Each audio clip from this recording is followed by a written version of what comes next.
কেন্দ্রীয় শহীদ মিনারে আসলাম সকাল 7টা বাজে। আশেপাশে শহীদদের জন্য শ্রদ্ধাঞ্জলি জানালাম, তাদের শহীদের জন্য আত্মকামনা করলাম। তারপরে আপনার তাদের প্রতি গভীর ভালোবাসা ও শ্রদ্ধাঞ্জলি জানালাম। অমর একুশে যাতে চিরকাল হয়ে বেঁচে থাকে, ভাষা শহীদদের ভাই বিভিন্ন চিরকালের জন্য তার জন্য শ্রদ্ধাঞ্জলি।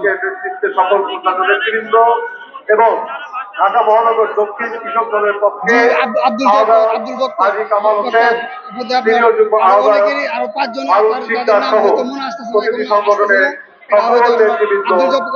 আব্দুল বক্কর, ওরা আমাদের জন্য শহীদ হয়েছেন, জীবন দিয়েছেন। মনে করেন যে তারা আমাদের যে ভাষা আন্দোলনের জন্য শহীদ হয়েছেন, তাদের প্রতি গভীর শ্রদ্ধাঞ্জলি, তাদের প্রতি গভীর ভালোবাসা। দেশ নিয়ে আমাদের সবারই গর্ব, তারা শহীদ হয়েছেন, রক্তের বিনিময়ে আমরা দেশ পেয়েছি। আজকে 21শে অমরের 1952 সালের ভাষা আন্দোলনের যুদ্ধে আমরা এই সারা বাংলাদেশকে আমরা আজকে এটাই আমাদের গর্ব, এটা আমাদের সব কামনা।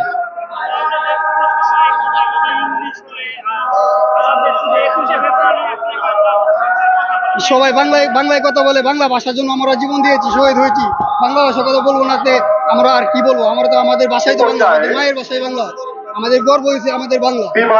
বাংলা ভাষা ছাড়া তো আর আমাদের ভাষা মুখে আসে।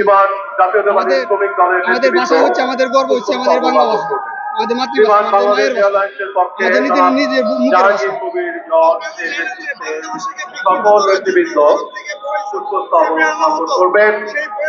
এর পক্ষে আরো রয়েছেন মোহাম্মদ আব্দুল রফিক, পরিচালক প্রশাসন ও মানব সম্পদ যুগ্ম সচিব, এবং এর সাথে রয়েছেন বিমানের তাদেরকে আমরা কি বলবো, তাদেরকে আমরা মির্জাপুর ছাড়া, কাপের ছাড়া, দুনিয়া ছাড়া তাদেরকে আর কিছু বলার নেই। আমরা বাংলা ভাষা শহীদ হয়েছি, বাংলা ভাষা আমাদের গর্ব, আমাদের মায়ের গর্ব। আমরা এই ভাষাকে আমরা অনেক গর্ববোধ করি, আমাদের নিজের মন থেকে গভীর ভালোবাসা দিয়ে আমরা এই ভাষাকে ধরে রাখবো। দুনিয়া সারা পৃথিবীতে যুদ্ধ করতে হয়, তাও আমরা এই বাংলা ভাষার জন্য যুদ্ধ করবো ইনশাআল্লাহ। সবাই একত্রিত হয়ে বাংলা ভাষাকে ধরে রাখতে পারি, গভীর ভালোবাসা।